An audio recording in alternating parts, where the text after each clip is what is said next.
Greetings, Planeswalkers. This is Chris, aka NAS, with Commander, The Gathering. I hope all is going well with you and you're taking care of yourselves and the ones you love. Today it is Friday Night Magic, and Old Bearby, this was your number, which was the number 1. Tommy Bears is up on deck. I guess I have a deck up on deck. That's kind of funny. It is probably going to be released as this dropped, but maybe after. Again, I have my kids, but I'm trying to kind of push myself to give them a little more of their independence and freedom, but also then use that time for myself, do things like this while I have the spare time.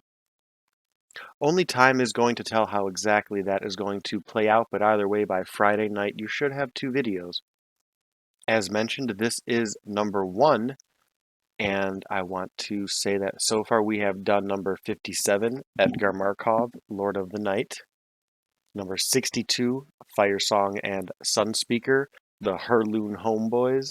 Number 3, Mizzix, the Magnus of Chaos. And number 59, Morophon, the Eldrazi Swarmlord. So this is the first monocolored deck that I'm doing, and for a bit of a spoiler, the next one is also.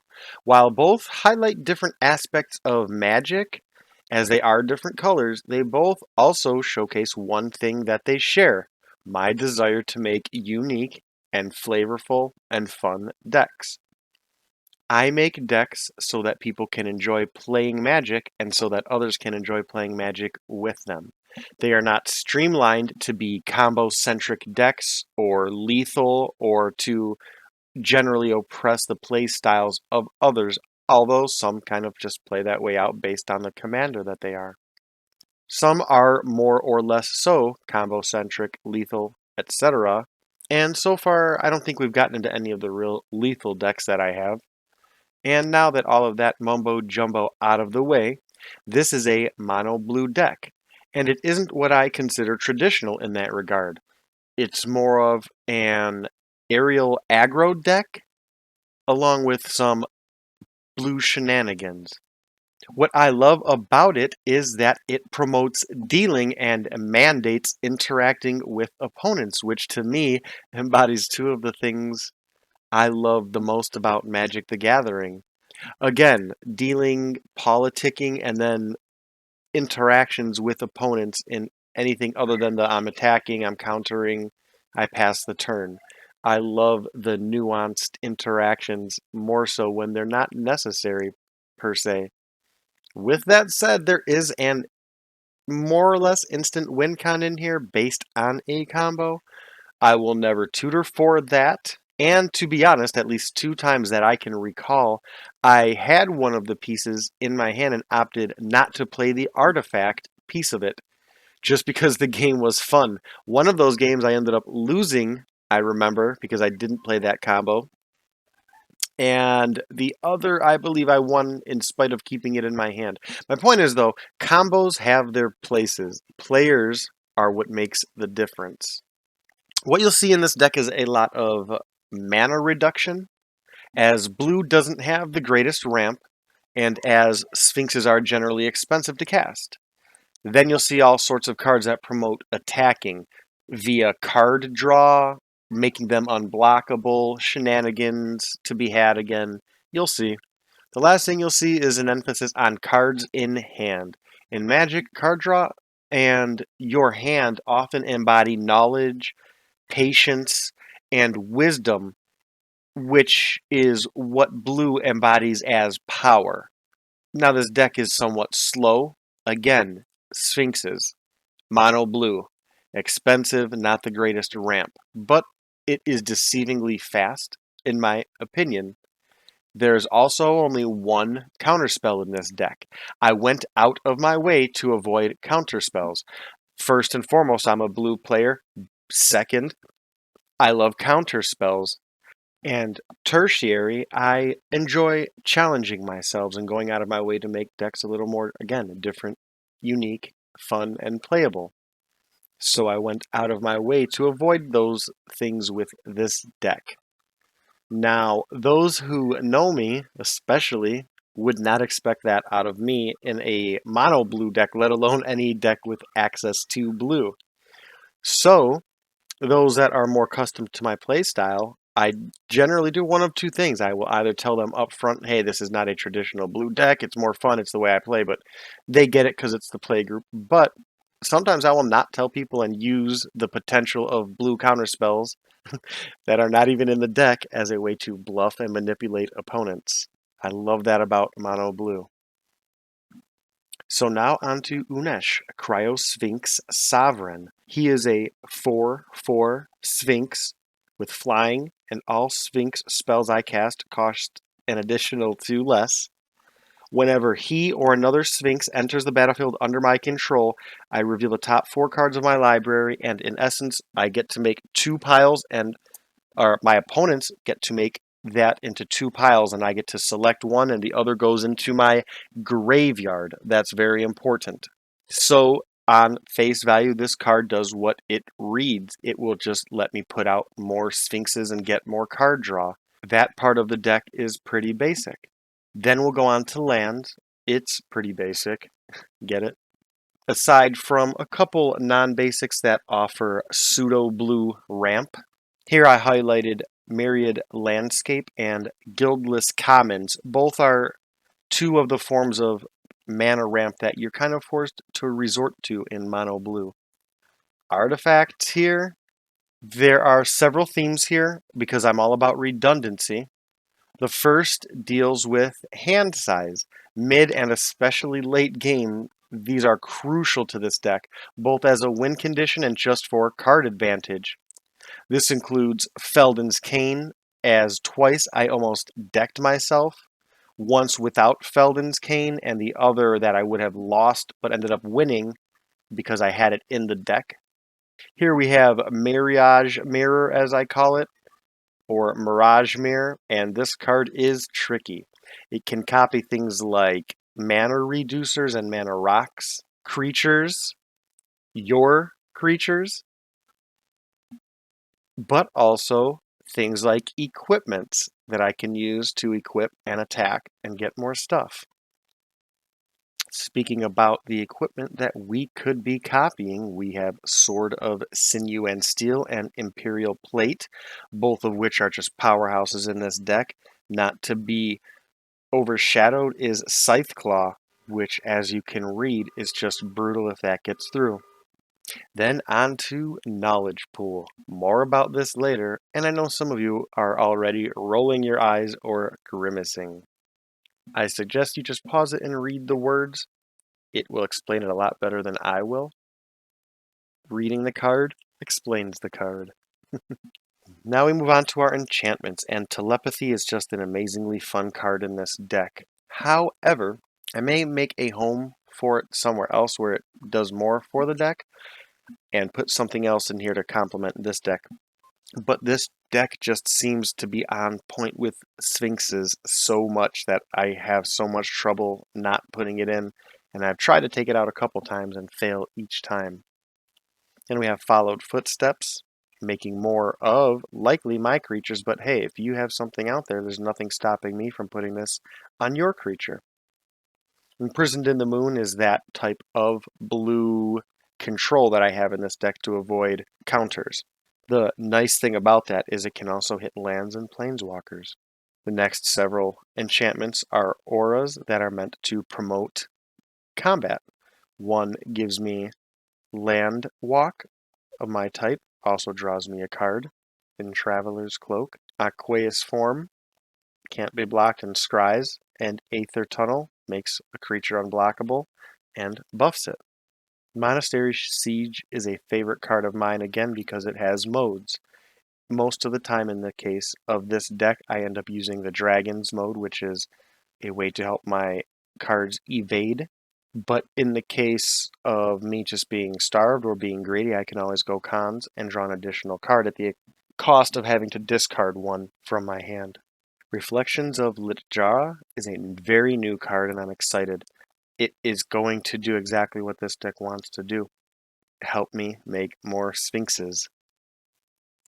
And then everybody's favorite card, or at least mine, Leyline of Anticipation. Again, this card is beautiful because if I get it early out into the game, I have cards to protect it with hexproof and things like that. maybe. But it's just nice because even mid and late game, it gives me the ability to flash things in. And then Mind's Dilation, a truly wicked card. It is a May, so if I do happen to flip a board wipe or something like that, need not apply. So now on to creatures, and we're going to start with Teferi, Mage of Zalfir. This card seems to be made for a Sphinx deck, with its indirect diversion tactics, flash, and locking opponents down, and more on him later. Khalif, I'm not happy with in this deck, but I do want a god in here, and the static ward effect makes it nice. I'm looking for a better blue god option, so this may change later. Vizier of Tumbling Sands is nice for both the cycle option and its ability to untap permanents. Warden of the Evocile is a mana reducer on a body.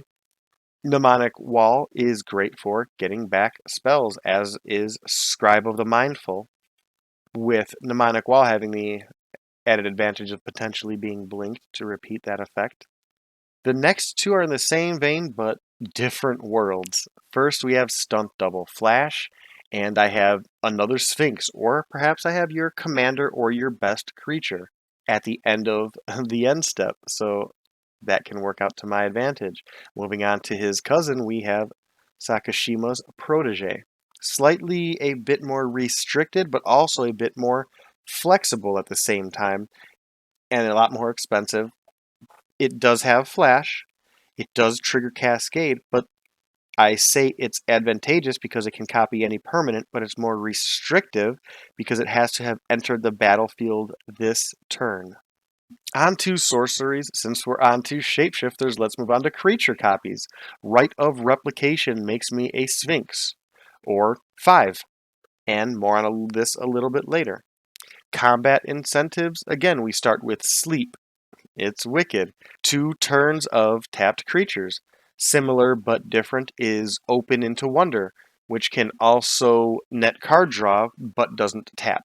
Ghost Form makes a creature unblockable, and Hidden Strings is a slept-on card because it allows me to cipher and then allows me to tap and untap permanents, as this creature deals combat damage later in the game.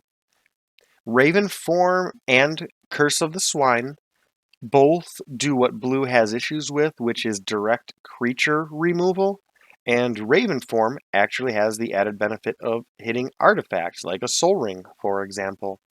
A bit more into my fun zone and wheelhouse, we're going to go on to Instants, and also start with one of my favorite blue cards of all time, which is High Tide. Keep in mind that that affects all players, not just you. Mystic Reflection is nice. Doesn't have to be my creature again. More on this card later. And on to Narset's Reversal. Again, this card is nice because I can copy or target an instant sorcery spell and return it to its owner's hand, and that can be my own spell if I decide I have the mana and want to choose a bomb card, cast it, copy it, and put it back into my hand. I can do that. Then I could perhaps play Mnemonic Wall or sack that Scribe and get Narset's Reversal right back into my hand. So in trying to work evasion into this without countering again, I have Teferi's Time Twist and Illusionist's Stratagem, both giving me the option to do that and affording me counters and card draw, depending on which I play. And then we have Force of Negation, because I can. Now on to the Sphinxes. I struggled with how to order them, which I guess is a pretty Sphinx kind of problem to have with a Sphinx deck. So I laughed and ended up going with the length of the name to determine how I would read these off. So let's end this mystery and delve deeper. Here we have the Glyph Keeper, a Sphinx that can be cast from the graveyard and also has some built-in evasion of sorts. Next we have the Horizon Scryer, or Horizon Scholar as you people will call him. That scry ability may come in handy later. Sphinx of Magosi, card draw and counters for excess mana, a mana dump of sorts. Sphinx of Uthun, his ability is something similar to Unesh's, just on himself, which is somewhat interesting for him. If this creature is cast, I would have Unesh's trigger, which would be 4 cards separated into piles, and then this would do something similar, but with 5 of the cards split into piles. Wind Reader Sphinx is an awesome card because if you read it closely, because words matter, anytime any creature with flying attacks, I may draw a card, not only my own creatures, not only if they are attacking me. We have Sphinx of Jwar Isle, Prognostic Sphinx, Guardian of Tazim, Atemsis, All Seeing. This card is a win condition in this deck in and of itself. And the longer I go into a game, all he has to do is land. And again, there's been times I've had, I'm going to guess, in excess of half of my deck in my hand. So having cards with 6 different converted mana costs is not a difficult thing. Sphinx of Foresight. Again, some scry potential here. Sphinx Mindbreaker. This is a new card, and when I saw what this card did, it seemed like a lot of fun, and more on that later. Arbiter of the Ideal. This card does some amazing things. I suggest you kind of pause it, read it. I'll shut up for a second before moving on to Sphinx of the Final Word, ironically. This card, I love the foil. I love the art regardless of the foil. I love everything this card does because this is the epitome of a blue card to me. I love it. Sphinx of the Second Sun, another new card, and this card was so great that I thought it was legendary, and it is not. That ability is amazing. At the beginning of your post-combat main phase, you get an additional beginning phase after this phase. The beginning phase includes an up-tap, upkeep, and draw step. Master of Predicaments. Again, I love the way this card is built because if he lands, it forces interaction with players, like it or not. Alhameret, High Arbiter, and Elegith, Crossroads Augur. I mentioned Scry several times because of the ability that he has. If you would scry a number of cards, draw that many cards instead.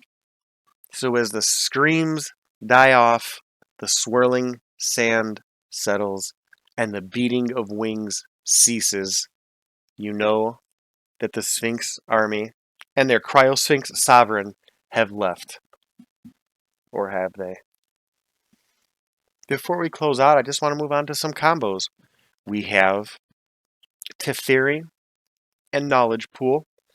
I'm not going to go into the specifics of this rule, but the long story of it is, Knowledge Pool forces you to play cards outside of the conditions that Teferi allows you as my opponent to play.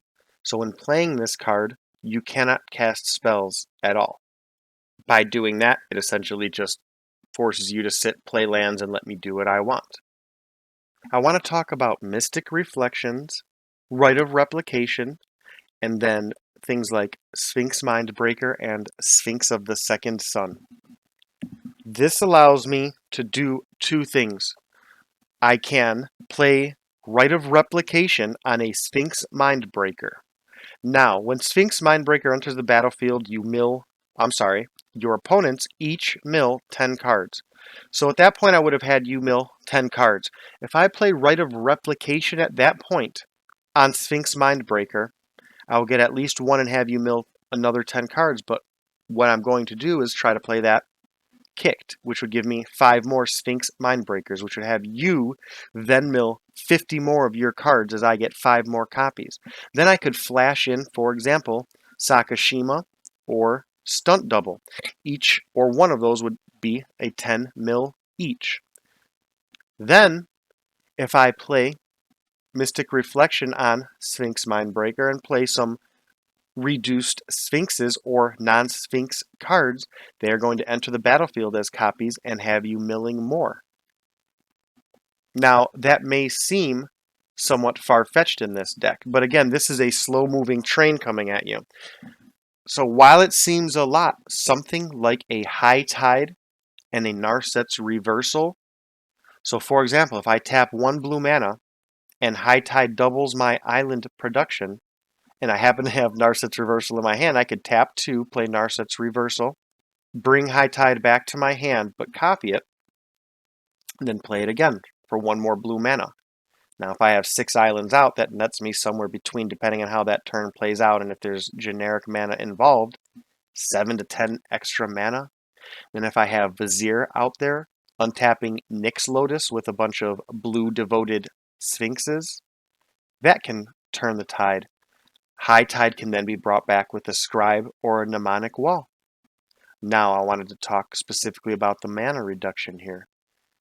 Unesh out on the battlefield can reduce by 2. Urza's Incubator can reduce by 2. Kefnet's Monument can reduce by 1, as can Warden of Evos Isle. Now, so if I have Urza's Incubator out on, say, turn 3 or 4 and then get Unesh out, at that point I'm reducing my Sphinx spells by 4 mana. So if I were to play Sphinx Mindbreaker with those 2 cards out, he would essentially cost 2 blue mana and 1 generic for a 7 mana Sphinx. When he hits the battlefield, I'm then going to get more cards into my hand based on how I work out that deal. And then with cards like Rite of Replication, if I'm getting greedy and just depending on the situation of the game, I could have 5 copies of Warden of Evos Isles come out and reduce flying creatures casting cost by 5. You could do the same with Stunt Double or potentially Sakashima's Protege. Throw Mirage Mirror into all of this and it can get pretty crazy, because I could do something like copy Nyx Lotus with, who knows, 3 or 4 blue devoted Sphinxes and enchantments already on the field. Or one tricky static thing I can do is have the Mirage Mirror marry up to Urza's Incubator. So with those 2 on the field for 2 mana, I have Urza's Incubator reducing by 2, hopefully Unesh out there also reducing by 2, and now a copy of Urza's Incubator reducing by 2. So that would be reducing Sphinx spells by 6 generic mana.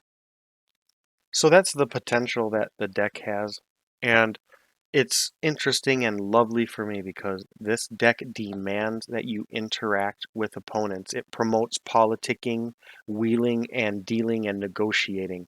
One thing that you will notice is that it doesn't say any amount of cards needs to be in one of the piles. So I can make a pile of 0 cards and one pile of 4 cards if you and I are opponents but are trying to make a deal. For example, I may not counter your commander that you're about to play, even though technically I don't have any but 1 counterspell in this deck, but you may not know that. If you, for example, give me this trigger of all 4 cards, and we can attack him next turn, are just examples of things you can do with that deck. Or if we are in a bind and behind, and we know the next turn, the next guy is about to do the thing where he wins the game, I can cast my commander and negotiate. Hey man, I may have an answer here. If you give me these 4 cards, when I do this, I can do that for you later. Those are just examples of things you can do with this deck and that I love about it. And that is what I miss about in-person Magic, and personally it's the reason I can never get into online Magic, is you don't get that interaction, at least in the face-to-face. And maybe it changes with metas and as you have more people. I'm talking more of the random playing capacity. I don't enjoy that. That is the Unesh deck. We're going to get hammering on the next one. I hope you all are having a wonderful day, taking care of yourselves, taking care of the ones you love. We'll catch you next time we flash our spark and planeswalk somewhere else. I hope you have a wonderful day. Cheers.